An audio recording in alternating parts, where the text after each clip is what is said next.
일단 요약집 19페이지고요. 문제집은 154페이지. 자, 요약집을 좀 먼저 보죠.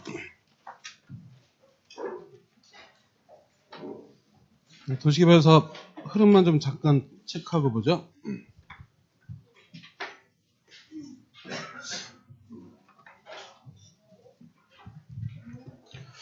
자, 도시개발 사업을 하려면 맨 먼저 개발 계획을 수립해야 되죠. 그리고 개발 계획대로 개발 구역을 지정을 해야 되고, 개발 계획 수립하는 사람은 이 개발 구역을 지정하는 사람, 줄여서 지정권자. 그래서 지정권자가 개발 계획을 수립하게 되고, 구역을 지정하는데 이 구역 지정하는 사람이 원칙은 시도지사, 대도시시장, 예외로 국토부 장관이 지정을 하고, 국토부 장관이 지정하는 경우는 중국, 협의, 30만, 긴급 이렇게 외웠죠. 다음 구역 안에서 사업을 책임지고 할 사람, 사업의 시행자가 정해져야 되고, 시행자가 사업을 하려면 사업에 관한 구체적 계획을 만들죠. 그 계획이 실시 계획. 그 다음에 방식이 두 가지가 있었죠. 수용 사용 방식이 있었고 환지 방식이 있었죠. 수용 방식은 토지를 조성해서 일반에 공급을 해야 되죠.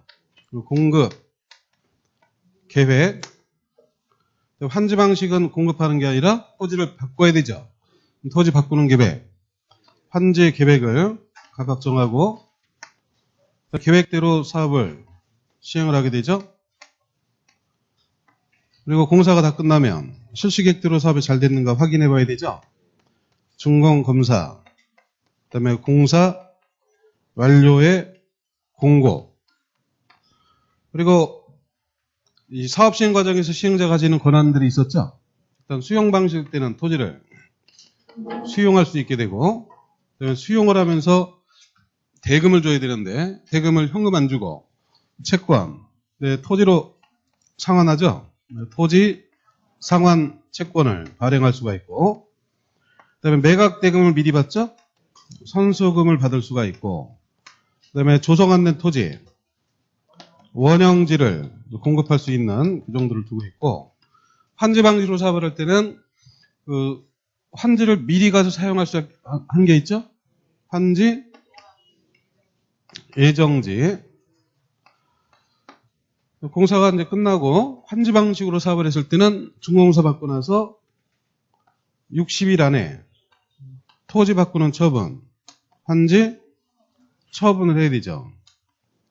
처분을 했으니까 이 처분 내용을 다시 등기를 해야 되죠. 등기는 며칠? 14일 안에 등기를 하고, 그 다음에 청산을 해서 사업이 진행이 되죠. 개발계획 수립하는 것부터 요약집으로 쭉 정리를 하면서 문제 풀죠. 요약집 19페이지에 1절에 개발구역 지정. 개발계획을 수립해야 되는데, 개발계획 수립은 지정권자가 개발계획을 수립하고, 수립 시기는 원칙은 지정 전이죠. 지정권자는 개발구역을 지정하려면 개발계획을 수립해야 된다. 지정 전에 개발계획을 먼저 수립한다라는 거죠. 다만 예외로 지정 후 개발계획을 수립할 때가 있는데, 크게 보면 두 가지죠. 첫 번째, 개발계획을 공모할 때. 개발계획 공모하려면 구역을 정해놓고, 그다음에 구역을 대상으로 공모를 해서 좋은 계획이 들어오면 그걸 개발계획으로 정하는 거니까 지정 후 개발계획을 수립하게 되고, 그 다음에 다음 같은 지역인데, 다음의 지역이 하나같이 개발됐다 안 됐다?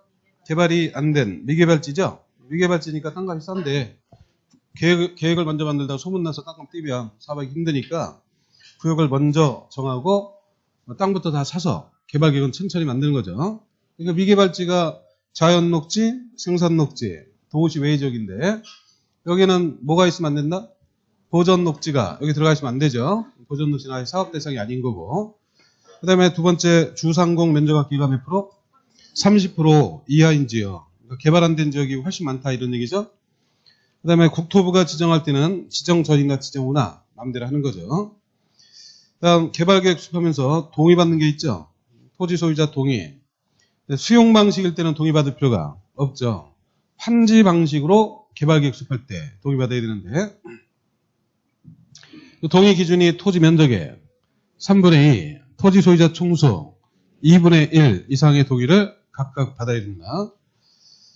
근데 이 동의는 한 번에 싹 정리가 돼야 돼요. 면적이 3분의 2, 총수 2분의 1 동의가 한 번 더 나오죠. 어디 나온다? 조합 설립인가 22페이지에 그 시행자 관련해서 그 오른쪽 조합에 설립인가 받아야 되고 그 중에 가로 1번 동그라미 3번에 보면 조합 설립인가를 신청하려면 도시개발구역 토지 소유자의 3분의 2 그리고 토지 소유자 총수 2분의 1 동의 받죠. 그래서 3분의 2, 2분의 1 동의는 2번 판지 방식 개발계획과 조합 설립인가 받을 때 2번 있는 거죠. 나머지 동의는 다 뭔가 다 조금씩 변경됐다 그랬죠. 첫 번째 면적이 줄어든 게 있었죠. 면적이 2분의 1, 총수도 2분의 1. 그건 어디에서? 전부 판지 방식에서 왼쪽에 있죠. 왼쪽 전부 판지 방식의 시행자. 그 원칙은 토지 소유자 조합을 시행대로 지정하는 건데 예외로 지자체 등을 시행대로 지정할 수 있는 경우가 있죠. 이유가 세 가지가 있는데 개발계획 수립고시가 되고 1년 내 시행자 지정 신청 안 한다. 두 번째, 지자체장이 집행하는 공공세대 관련 사업과 병행한다. 줄여서 다른 사업 병행 정도로 기억했죠. 그 다음에 세 번째가 동의. 면적 2분의 1, 총수 2분의 1 소유자가 동의를 했다. 그래서 면적이 준 거고. 그 다음에 소유로 바뀐 동의가 있었죠. 면적 3분의 1을 소유하고 총수 2분의 1 동의. 민간이 수용을 할 때 24페이지 보면 그 5절 내용에 수용 방식 사업과 관련해서 가로 1번에 동그라미 2번 보면 민간 시행자는 토지 면적의 3분의 2 이상의 토지를 소유하고 토지 소유자 총수 2분의 1 이상의 동의를 받아야 된다. 그래서 민간이 수용할 때 동의받는 내용이고 그 다음에 총수가 없고 면적만 3분의 2. 그건 어디 나오죠? 그렇지, 제한. 누가 제한할 때? 민간이. 20페이지 보면 있죠? 20페이지 왼쪽 동그라미 4번에 구역 지정 제한 관련해서 미인번에 보면 동의. 민간 시행자가 제한할 때는 면적이 3분의 2 소유자 동의받아야 된다. 그리고 제한할 때 동의는 국토개법이나 도시개발법이나 정비법이나 다 얼마? 다 3분의 1 한 번에 그냥 기억한다 그랬죠? 국토개법에서는 제한할 수 있는 게 기지개. 그 중에 기반시설 제한할 때는 얼마 동의? 5분의 4. 나머지 제한은 3분의 2 동의 받죠. 정비법에서도 제한하는 게 있죠. 정비계획 위반 제한. 정비계획 변경 요청을 얼마 동의로 요청하냐. 3분의 2. 그 다음에 조례가 정하는 바에 따라 동의 받는데 조례가 정하는 기준이 3분의 2 이하죠. 총수 3분의 2, 면적 3분의 2 이하 범위 내에서. 긴가민가하면 자꾸 확인해 봐야 돼요. 32페이지 보시면 33페이지 33페이지 맨 밑에 가로 5번 정비계획 위반 제한. 토지 등 소유자가 시장군수한테 위반 제한할 수가 있고 위반 제한할 수 있는 사유 중에 B번에 보면 토지 등 소유자가 3분의 2 이상의 동의로 정비계획 변경을 요청한다.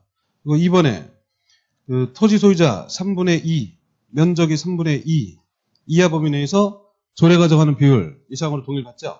결국은 다 3분의 2죠. 다만 정비법에서는 동의 관련해서 항상 기준이 총수가 기준이죠. 도시개발법 면적, 정비법은 총수.